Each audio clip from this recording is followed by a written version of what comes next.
We've all been there. You want to bake cookies, but you don't want 2 dozen. Or you want to celebrate a birthday, but not with a cake that serves 8 to 10. Have no fear, we figured out the best way to bake on a small scale. And we're going to share what we've learned, the key science and the best gear for baking for 2. Let's bake. Small batch baking has been exploding in popularity. Sure, you can make a full batch and freeze it for later, but that's not always ideal. Small batch baking can be a great way to explore your baking creativity in a way that'll fit into your lifestyle. But here's the problem with baking for 1 or 2. It's not as simple as it sounds. Baking is chemistry. It's precise, and you can't just wing it and cut things in half. This is why we did a whole cookbook on it, Baking for 2. Our test cooks took the guesswork out of baking on a small scale by re-engineering all of your favorite recipes. But it's not just about adjusting recipes. It's also about adjusting the gear, and that's where we come in. Let's start with what you already have in your kitchen. First and foremost, make sure you have a good scale. Baking is chemistry, like we said, and precision is essential. Weighing is the easiest and most accurate way to measure, especially in small amounts. Exactly. Scales are a secret weapon in both full and half-size recipes. This is our winner. It's the OXO Good Grips 11-pound food scale. It's accurate, it has very simple controls, and the platform comes off for easy cleanup. So like we said, using a good scale is going to guarantee you're measuring correctly, especially for small quantities. Measuring by volume, like with a measuring cup, can be really inaccurate depending on how you fill that cup. Especially with ingredients like flour, it's really important to weigh because we have done this where we've had people measure a cup of flour in a dry measuring cup. And what is it, 20% off? Which is why we have a method, the dip and sweep. Using a good scale, you don't have to worry about that. It does all the accuracy for you. Right down to the gram. Yeah, exactly. Hand mixers really shine at mixing small quantities. This is our winner, the Breville Handy Mix Scraper. It's fast, effective, and doesn't clog up like other models. We also really love that it comes with its own storage bin here. It just sits right on top and you can put the parts and the cord in there. You're always in that situation where you can find one of the little spinnies and the other one is who knows. The cord's flailing over here. Yeah, so this is nice. We like this and it stores very neatly in one place. This is actually all I grew up with. Me too. We only had a hand mixer, didn't have a stand mixer. Yeah, we also did not do, serious bread baking at my house, when I was growing up. And some people want to do that and love it. And if you do, you probably do need to get a stand mixer. Absolutely. Here's the deal with stand mixers. Some brands of stand mixers struggle when they're mixing small quantities. There's just too much space between the attachments and the bottom of the bowl.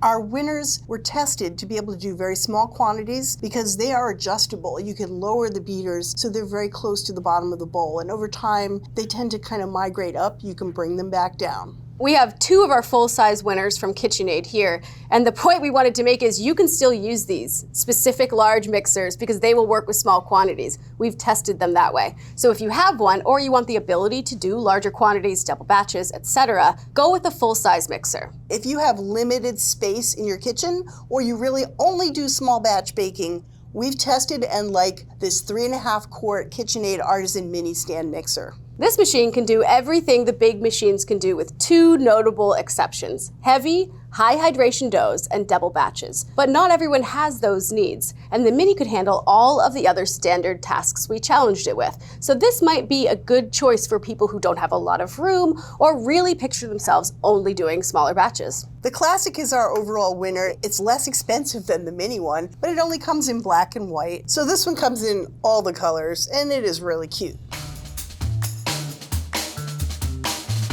For many baked goods, the size of the baking sheet doesn't really affect the outcome. You can bake just a couple cookies on a half-sheet pan. Sure, but don't let that stop you from stocking a few smaller 1/8 and quarter sheet pans. They're convenient and work nicely in a toaster oven if you're doing a lot of cooking that way, which I am. I have like 8 of these, 5 of these. Yeah, no, this is really handy for so many things. They really are. As far as small batch baking, their pared down dimensions are ideal for things like little slab pies, like our triple berry streusel pie. So yes, good. So cute. Pies made in this to die for. It's worth doing it, not even for a portioning reason, just because it's so cute. Our favorite rimmed baking sheets are made by Nordic Ware, a commercial line with no nonstick coating to wear off and tough rolled edges that help them hold their structure.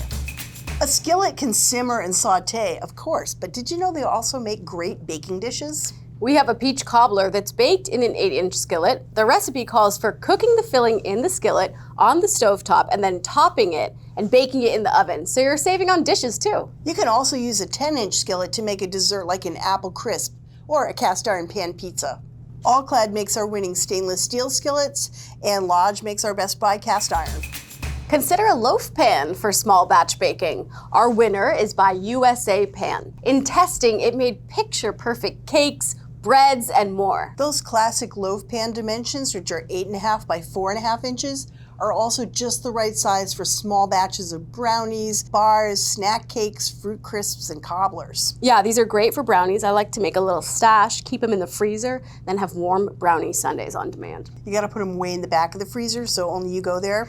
Yeah, that's true. Right. It makes about a half batch. And bonus, all the pieces are edge pieces. Yes, edge brownie fans, try making them in a loaf pan. Now, let's talk about specialized gear that's great to have if you're doing a lot of small batch baking. Let's start with muffin tins. We've found it does not affect the quality of your baked goods if you don't use all of the cups in a muffin tin, which means a standard 12-cup tin is fine for small batch baking. And in addition to muffins, you can use a muffin tin for things like individual pastries and little mini quick breads. Smaller muffin tins are great though. So much easier to handle and wash. Yeah, I love the compact size. A 6-cup tin is perfect for a toaster oven, and a 4-cup tin will work really well in an air fryer. Yeah, if you're never going to make more than 4 or 6 muffins, you don't need the big guy. We even like to use muffin tins to make little foil cups, which are great for things like cinnamon buns. You form them in there, and then you can take them out and freeze them and bake them just sitting on a sheet pan. Yeah, cinnamon buns at the ready. Sign me up. A small cake recipe in a large cake pan looks flat and sad. That's why a small round 6-inch cake pan is a great small batch baking tool. This shape and size also works for brownies and bars. Our winner is the Williams Sonoma Gold Touch Pro non-stick round cake pan. It's the smaller 6-inch version of our large winner. Both pans deliver gorgeous browning, shape, and release. Finally, for small gear, consider a 6-inch springform pan. There's nothing like a tiny cheesecake. It's incredibly cute. And it's really nice to have a smaller size option for such a rich dessert. Air fryers, in addition to toaster ovens and microwaves, are great for small batch baking. That's right. Let's get into it. If you're baking in small batches, there's no need to use the big oven. Baking in a toaster oven means faster preheating and not heating up your whole kitchen. Yeah, I often find now that I'm using it kind of in conjunction with the stovetop. I've got stuff in the toaster oven. I might be baking something for later while I'm cooking dinner. Yeah, for me these days, the only reason I'm using my big oven is when I'm making pizza because I can't fit my steel in the toaster oven. Our winner is the Breville Smart Oven. It's a top performer. It makes perfect toast, but also cakes, cookies, and slab pies. In our testing, it's proved to be durable, reliable, and easy to use. But if you're going to use a toaster oven to bake and it's not our winner, it's a good idea to check its temperature accuracy. The best toaster ovens consistently maintained accurate temperatures with relatively small fluctuations. Lower ranking models were often as much as 60 degrees off, which might not matter when you're reheating a couple slices of pizza, but it sure does matter when you're baking a cake. It's also a good idea to use the lowest rack of the toaster oven when you're baking and choose the bake roast setting. Take advantage of that window to keep an eye on the browning and pay attention to hot spots in your oven. You may need to rotate baked goods front to back halfway through baking to make sure they're baking evenly. Another small appliance that can really help with small batch baking is your air fryer. Now our winner is the Instant Vortex, and the drawer is big enough to hold small baking pans. Yeah, we've made cookies, scones, olive oil cake, and more in this air fryer. One great thing about this air fryer is that it preheats itself in 2 minutes. Now we've learned a few things about baking in an air fryer.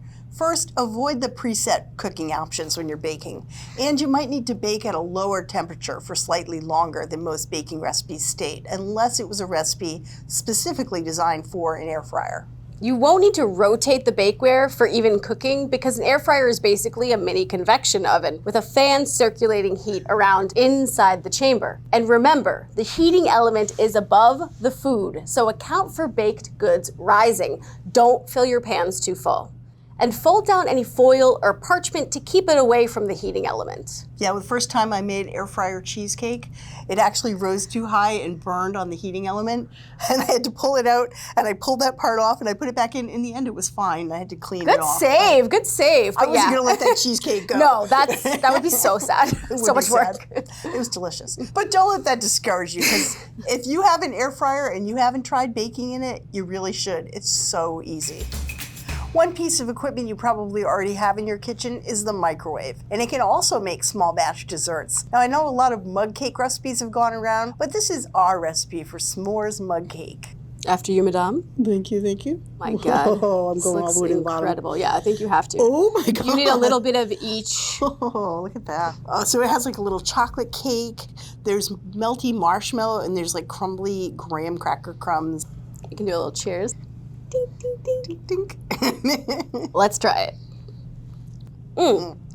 Microwave mug cakes are amazing if you have the right recipe.